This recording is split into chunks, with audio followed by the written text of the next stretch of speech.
Bonjour à tous, on va Be'ezrat Hashem Itbarach condenser ce magnifique sujet de Birkat Alevana Be'ezrat Hashem. Alors on va tout d'abord commencer avec la Gemara. On a étudié dans la Gemara principalement l'opinion de Rabbi Yochanan qui nous enseigne qu'on fait Birkat Alevana jusqu'à que la lune comble son manque. Achetashlim pgimata. Et là-dessus, on a vu une marloquette. Qu'est-ce que ça veut dire, Achetashlim pgimata? Une marloquette dans les propos de Rabbi Yochanan. Vous avez d'un côté Rav Yehuda. Rav Yehuda qui nous enseigne qu'on peut faire Kiddush Levana jusqu'au 7e jour. Et ensuite, vous avez l'opinion de Nehardéé. Nehardéé, eux, qui disent qu'on ne peut faire Birkat Alevana, on peut faire plutôt Birkat Alevana jusqu'au 16e jour du mois, ça veut dire jusqu'à la pleine lune. Très bien. Ensuite, on a vu dans Masechet Sofrim que Birkat Alevana, le moment propice pour la faire, c'est Motzei Shabbat. Ok. On a étudié aussi dans le Sefer Apardes. Sefer Apardes qui nous dit que Birkat Alevana, malgré que on peut voir la lune durant la journée, mais le moment propice pour faire Birkat Alevana, bien entendu, c'est la nuit. Très bien.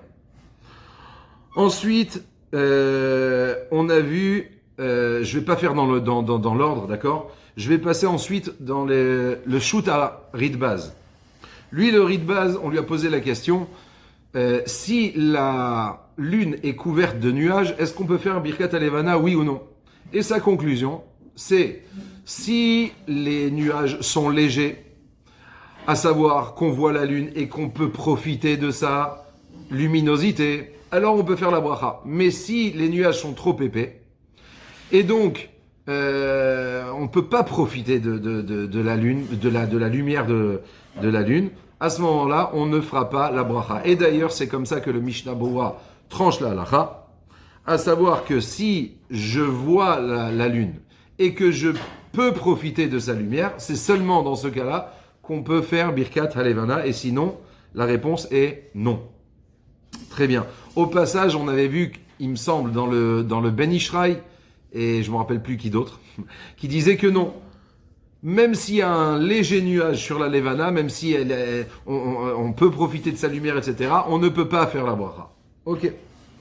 Ensuite, on a vu principalement, et c'est là-dessus qu'on va plus se concentrer, on a vu en gros 3 shittot, 3 opinions principales. On a tout d'abord d'un côté le Rambam et le Yad Rama, qui nous disent que Birkat Alevana, à partir de quand on peut commencer? Parce que dans la Gemara, c'est pas rapporté explicitement. Dans la Gemara, on a vu la date butoir de Birkat Alevana, 7 jours, ou bien jusqu'à la pleine lune, jusqu'au 16e jour. Mais à partir de quand ça commence? Alors on a vu dans le Rambam et dans le Yad Rama qu'on peut commencer à faire Birkat Alevana dès le premier soir, après le renouvellement de la lune. D'accord? Ensuite, on a vu une deuxième opinion intermédiaire, à savoir Rabbeinu Yona, le Bar, le Levouche, le Taz aussi, comme ça il tranche la halacha, qu'on ne fait Birkat Alevana qu'après 3 jours.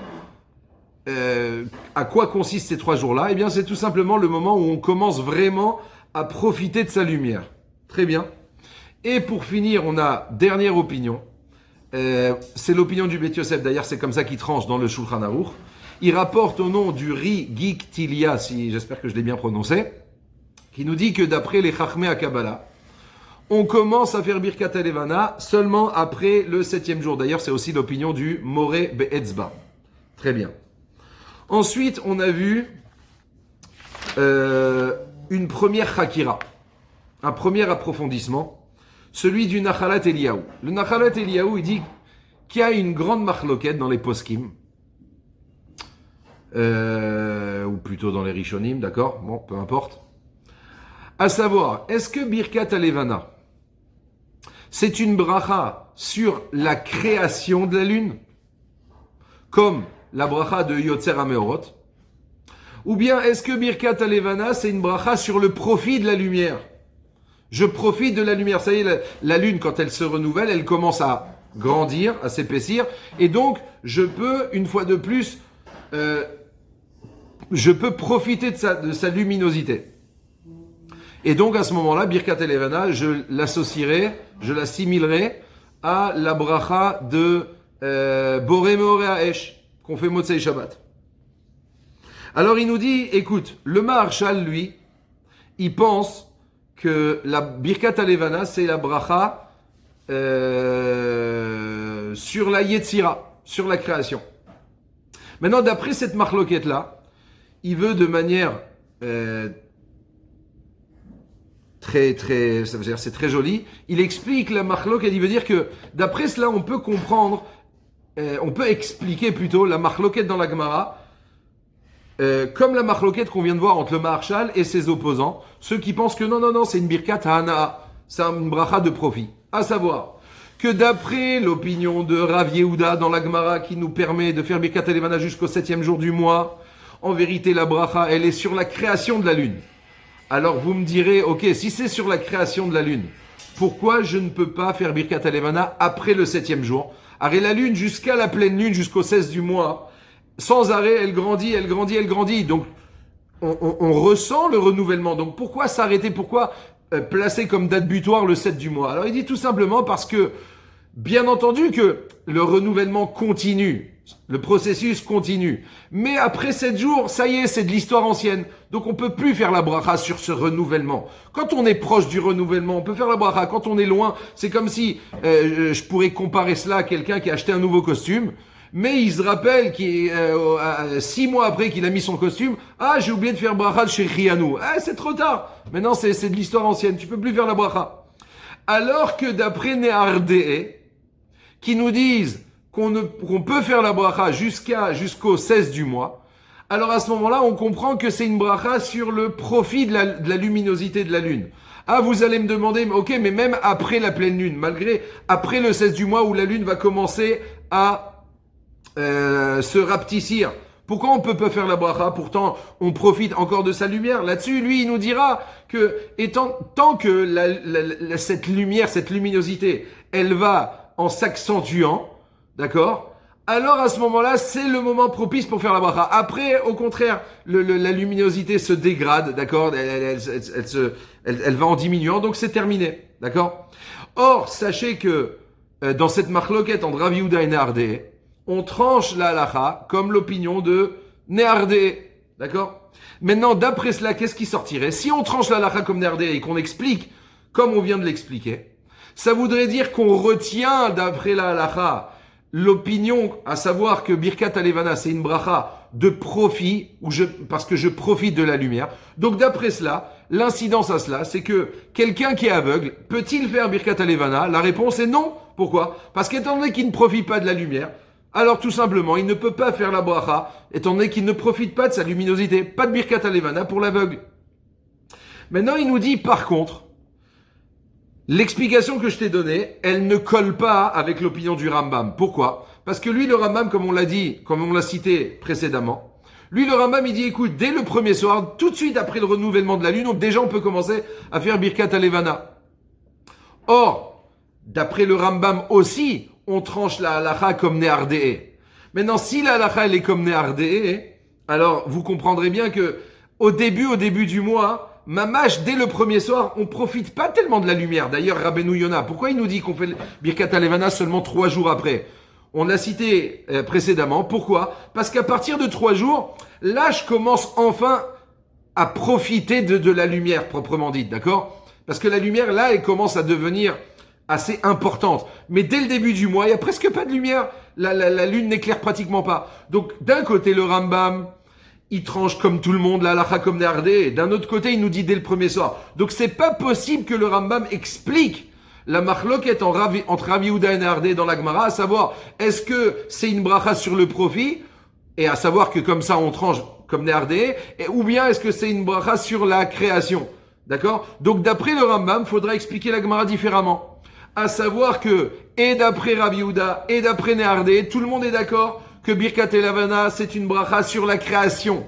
Alors, quelle est la discussion entre eux? Tout simplement, c'est de savoir jusqu'à quand je suis encore proche, on va dire, de ce renouvellement de cette création-là. D'après Nehardé, à partir de 7 jours, c'est une histoire ancienne. D'après Rabbi Yehuda, après 7 jours, c'est une histoire ancienne. Donc je peux plus faire la bracha sur le renouvellement, sur cette création nouvelle, d'accord? Alors que d'après Nehardé, écoute, étant donné que la lune, jusqu'à la pleine lune, elle grandit. Donc, je ressens encore le renouvellement de la création. Donc, je peux encore faire la bracha. Maintenant, vous comprendrez que l'incidence, d'après le Rambam, c'est que quelqu'un qui est aveugle, un non-voyant, il peut faire la bracha sur la levana. Pourquoi? Parce que la bracha, elle n'est pas sur le profit de la luminosité qui émane de la lune, mais tout simplement sur le renouvellement, sur la création de la lune. Très, très bien. D'accord. Maintenant, il veut rajouter le Nachalat Eliyahu à la fin. Il veut rajouter que même d'après l'opinion du Maharikash, vous savez que le Maharikash, lui, il tranche que un non-voyant ne peut pas faire Birkat Alevana. Maintenant, nous, quand on entend cela, on serait tenté d'expliquer, si un non-voyant peut pas faire la bracha, c'est forcément que c'est une bracha qui est liée au profit. Là-dessus, il veut dire que non, on n'est pas forcément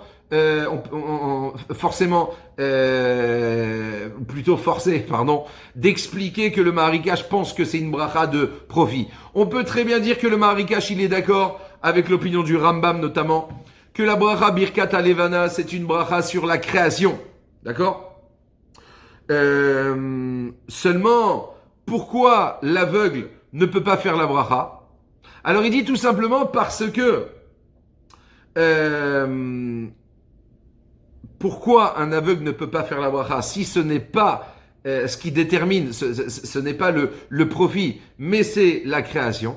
Alors tout simplement, c'est parce que Chachamim nous ont donné en fait un shiur, une certaine mesure. C'est-à-dire qu'en vérité, la bracha de la levana, c'est sur la création.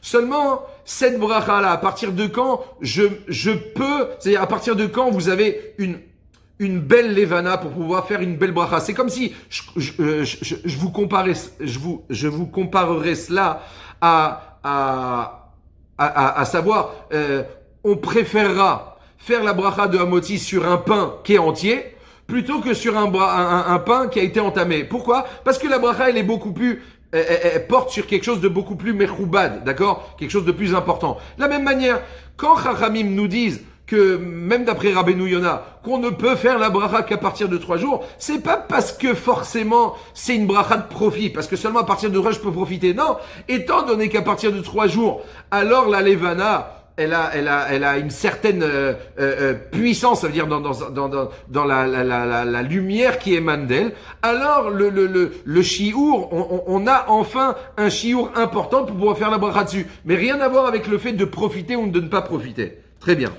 Et pour finir, on a vu le Minchat Asher.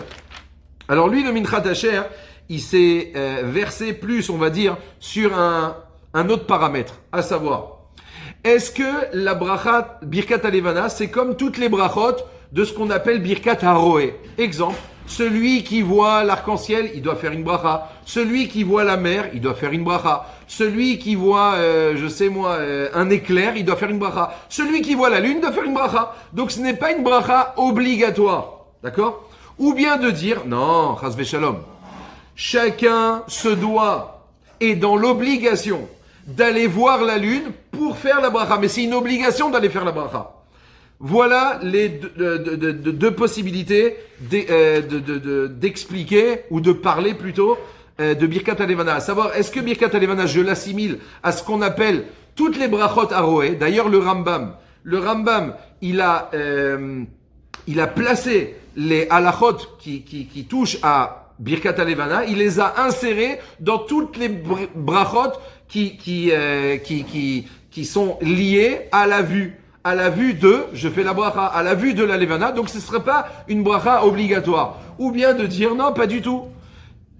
C'est vrai que Birkat Alevana, bien entendu, je la vois, d'accord, mais c'est une bracha qu'on est obligé de faire. Et maintenant, il nous dit que, en fait, cette marloquette-là, on la retrouve entre le Rav Isser Zalman Meltzar et le Chazon Ish. Il me semble que Rabbi Zalman Meltzar, c'était ni plus ni moins que l'oncle du Chazon Ish, ou plutôt, pardon, le beau-frère, si je ne m'abuse, du Chazon Ish. Ils étaient en marloquette, à savoir, Rabbi Zalman Meltzar, il pensait que Birkat Alavana, c'est comme toute Birkat Aroé. Ce n'est pas une bracha obligatoire. Si je vois la lune, alors je me dois de faire la bracha. Quand je vois admettons comme Birkat Ailanot, quand je vois les arbres fruitiers qui bourgeonnent, alors je fais Birkat Ailanot. Mais ce n'est pas une obligation. Et lui, le Chazon Ish, il dit jamais de la vie, c'est une obligation que de faire Birkat Alevana. Donc je me dois d'aller voir la Levana et de faire la bracha. Très bien. Il nous dit, sache que cette marloquette là, on l'a retrouvée aussi entre